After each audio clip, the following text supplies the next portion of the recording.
Are you worried by news that rural crime is on the increase? Well, stay tuned, where we put that news into perspective and also offer one or two tips on keeping your hall safe and secure. Hi everyone, I'm Johnny Thompson and welcome once again to the Village Halls podcast, sponsored by Allied Westminster, the UK's largest specialist provider of village hall insurance and the home of Village Guard. Now, there's been quite a bit in the news recently about crime in rural areas going up, with a lot of this being connected to the cost of living crisis, of course. So are things really getting worse? And what can you do to keep your village hall more safe and secure? To help with all of this, I'm glad to say I've been joined today by Dave Reynolds from risk management company RiskSTOP.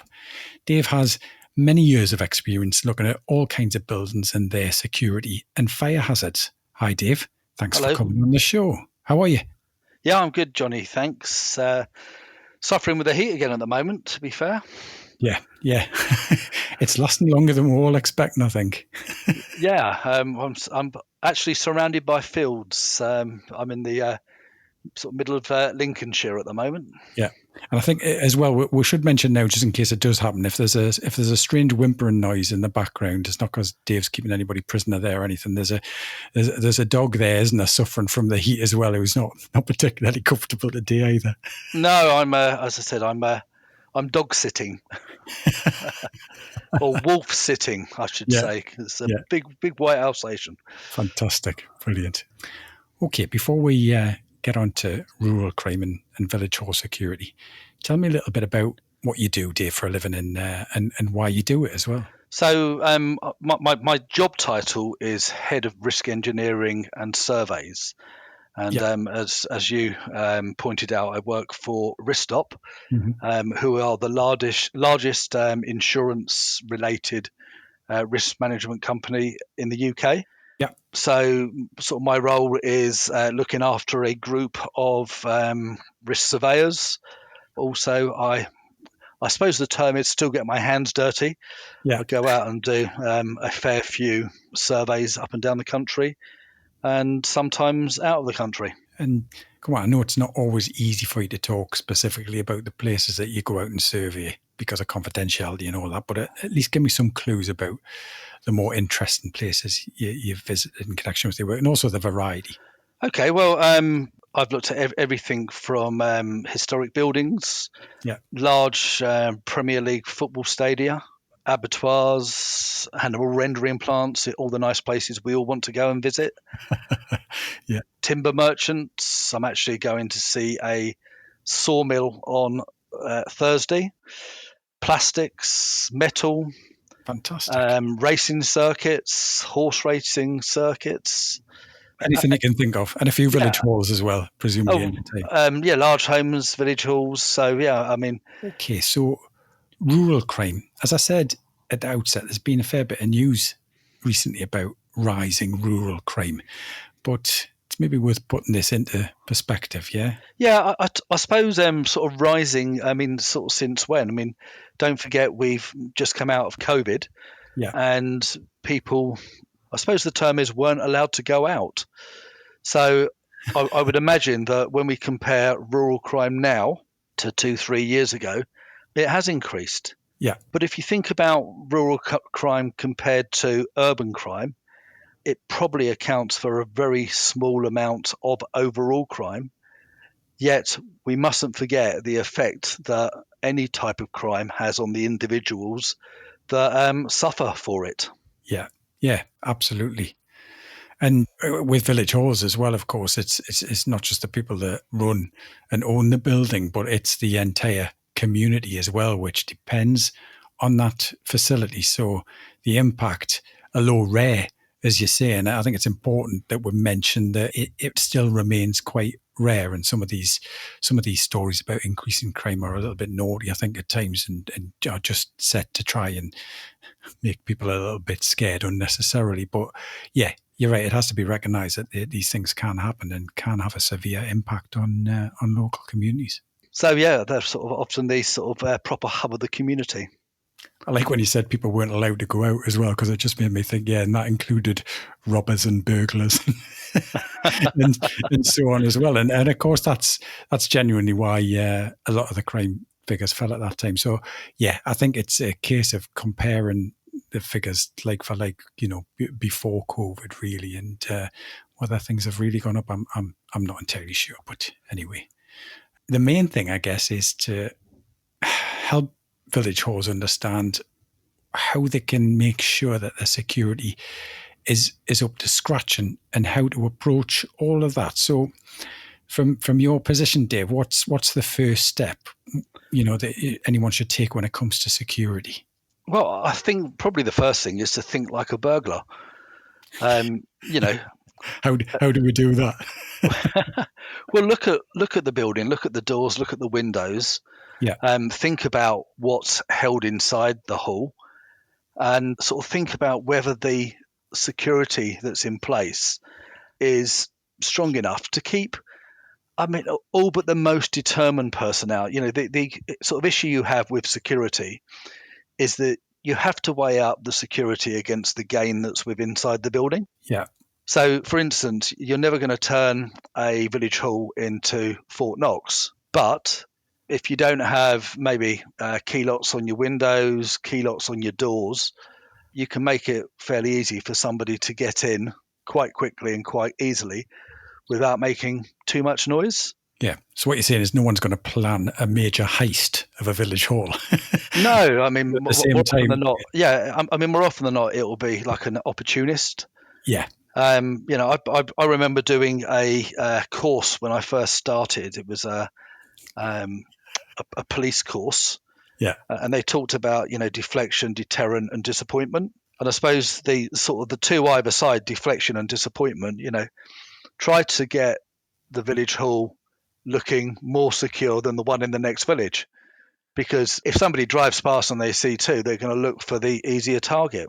Yeah. The other one is obviously disappointment. If there's nothing in there to take, then people are less likely to break in to take it. Yeah. So sorry, come on. Yeah. So I was going to say, so that obviously means making sure things are out of sight and so on, if they are attractive. Yeah. Yeah. Sort of maybe having a secure room within the hall. Yeah. Where you can, lock things away. So if people look through windows, all they see is not an empty village hall, but a village hall with basic furnishings and bits and pieces, rather than if you've got, electronic equipment, alcohol, if there's a bar, those sort of things that would attract people in.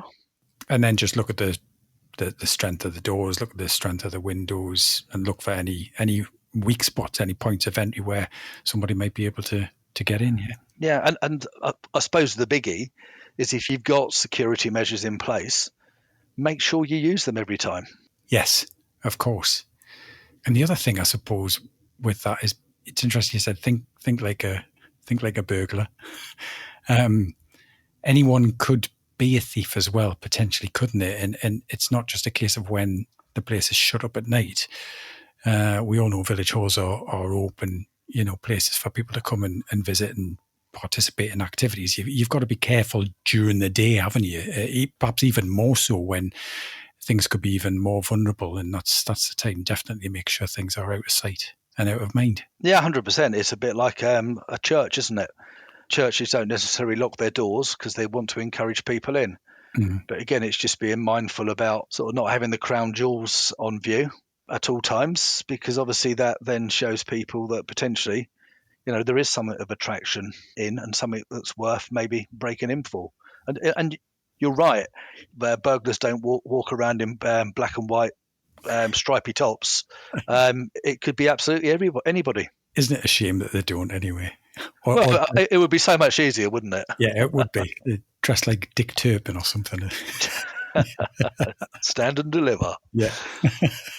Now, I know you want to mention probably a risk that's far more severe in reality, and that is fire, and the risk of arson in particular. Again, and it's worth saying that these things are rare, but if they do happen, as I say, the impact can be quite severe, and especially on community buildings. Yeah.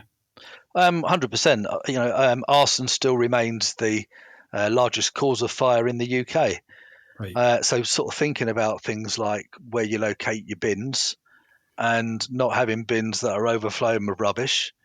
And maybe if you've had an event, just sort of checking the bins at the end of the night to make sure that somebody hasn't inadvertently disposed of a lit cigarette Yeah. into the bin. If they're up against the building, there's a Right. likelihood that fire then spreads into the building.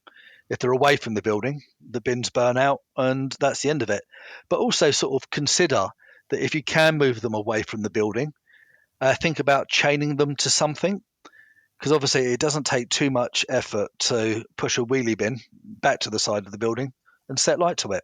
Interesting. It was, as soon as you went for the bin comment there, I was thinking, what difference does it make where your bin is? But, you've explained that quite clearly. And that must be, otherwise you wouldn't have mentioned it, quite a common source of ignition and fire, yeah? Oh, absolutely. And sort of other things like, combustible waste up against the building. Maybe something's been delivered, some new furniture, and it's on pallets or it's in cardboard, and it just gets stuck up outside the building at night. And again, there are nasty people out there who will come and set light to it just for the hell of it. Yeah, and I guess accidentally as well, it's good to have that housekeeping in place for those things, just in case there's a stray cigarette or something goes and ignites those things, yeah? 100%, because if you think now, we've got the laws in that prohibit smoking in commercial buildings. I mean, that would apply to village halls, Yeah. to people who are smoking outside. So if there's nowhere to dispose of cigarettes, then obviously they could be flicked into bins or flicked into other combustible waste outside the building. Interesting you mentioned laws and regulations. There are some regulations, aren't there, around fire and carrying out fire assessments and so on that people out there running village halls really need to be aware of as well, yeah? 100%, that they should be sort of looking, they should be carrying out a fire risk assessment.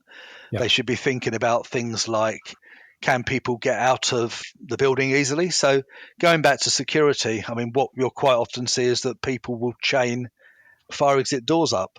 That's absolutely fine as long as somebody comes in, that first person into the building, and unchains them before everybody else comes in. Yeah. What you don't want is a scenario where there's people in there, you've got a fire and people can't get out because the fire exit's still chained up, or if they've got shutters, the shutters haven't been raised on the outside of the fire exit doors. And what are the elements to do in a fire risk assessment, Dave? Because I know some people hear that phrase risk assessment and it makes them think it's got to be something really technical and you've got to have official documentation and all that kind of stuff. But largely it's quite a simple and straightforward process, isn't it? Well, sort of fire risk assessment is all down to life safety. So, it's ensuring that whilst people are in the building, if something does happen, they can get out of that building safely. And you're right, Johnny, the village hall isn't a particularly complex building. So somebody that has enough wit about them could probably do a reasonable sort of fire risk assessment without having to go out to a professional. There's plenty of examples of documentation and what needs to be thought about online. Mm-hmm. So as I said, somebody could take a basic template. As long as they feel confident and competent to do it, they could do their own fire risk assessment. Any other thoughts, Dave? Anything else? Yeah.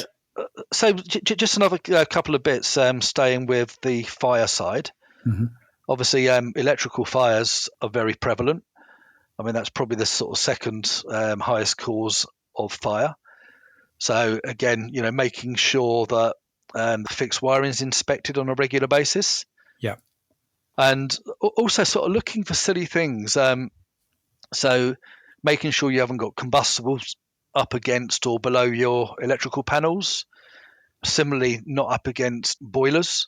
So anything that could produce heat could ignite combustibles. So probably as a sort of shutdown at the end of each day is just to have a quick walk around, look internally for things like that combustible storage in those higher risk areas. Check to make sure things have been turned off that don't need to be on. Check to make sure that internal security has been put in place. And then once you lock up at night, just have a quick wander around the outside of the building just to check to make sure nothing's been pushed up against the building or you've got no external waste against the building. Brilliant. Great advice. Good idea. Turn everything off as well before you go, because you don't want to be spending any unnecessary money on electricity. Oh, not at the moment. Not at the moment, definitely not.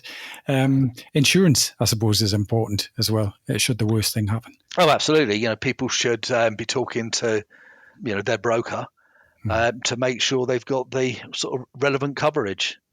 What about keys and things as well? Obviously, different people have access to as part of the build. And I guess making sure that's managed well and so on. And also alarm systems. Yeah, so I mean, if you think about keys first, I mean, the first thing I would say is don't have tags on them that tell you what those keys are for.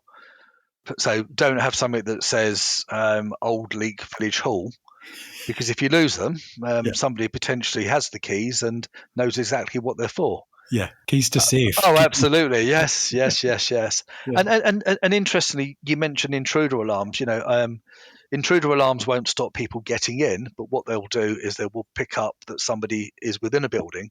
Yeah. I mean, often these village halls are in the middle of nowhere. So, police response is going to be limited and potentially quite slow. Yeah. So, it's worthwhile having a list of key holders as respondents. But obviously the big thing is if they do respond in pairs. I mean, don't forget, if somebody is trying to break in and you come across them, they're probably not going to shake your hand and ask you how you are. No, and it's not worth risking your life. No, absolutely. Yeah. Anything else? Any other hints and tips before we go? Again, you wouldn't expect a village hall to have a sort of business continuity plan, right? But it's worthwhile having a list of local tradesmen. So, if somebody breaks a window or someone damages a door or you can't lock a door, you know who to call to just do those basic repairs. Yeah, and those important records as well that you might have at the hall and important contact points and that kind of information. I guess it's a case of making sure they're in duplicate or making sure that some are held in a safe place elsewhere should something bad happen and you discover that you've lost all of your information and all of your records relating to the hall. Yeah, absolutely. And don't forget that you shouldn't be reliant on just one person, because I'm guessing that one person may have potentially have a holiday or be out for the evening and bits and pieces. So there should be a number of people that are able to sort of respond or know how to do that end of day sort of check to make sure, as we said, everything's been turned off and shut down properly. Okay, brilliant. Well, great stuff, Dave. Listen, thanks so much for your insight. Really appreciate you coming on, despite the heat and the dog sitting as well. Oh, absolutely. Who says men can't multitask? You know what I mean? Well, my wife for one. And I hope people listening in have found it both useful and interesting as well. Excellent. Okay. Well, thanks again, Dave, and great to catch up as well, of course. No problem. Nice to speak to you. Yeah, thanks for coming on. And that's all we have time for this episode. Before we go, let me just mention again our wonderful Villagers Awards. There's 5 awards altogether, including a Young Person's Award and an Inspirational Story Award. And you could win £1,000 for your local village, church or community hall. You can find out more about the wonderful Villagers Awards on our website. Many thanks to our headline sponsor and specialist insurance provider, Allied Westminster, for making our podcast possible, and whose services you can discover more about at villageguard.com, and to online booking system provider Hallmaster, who also sponsor our podcast and can be found at hallmaster.co.uk. You've been listening to the Village Halls podcast, a unique listening community for Britain's village, church and community halls, and anyone interested in the vital community services they provide. We'll be back again soon with another episode, so please visit thevillagehallspodcast.com to subscribe, sign up for updates, link through to our social media pages and find out more. Until the next time, goodbye for now.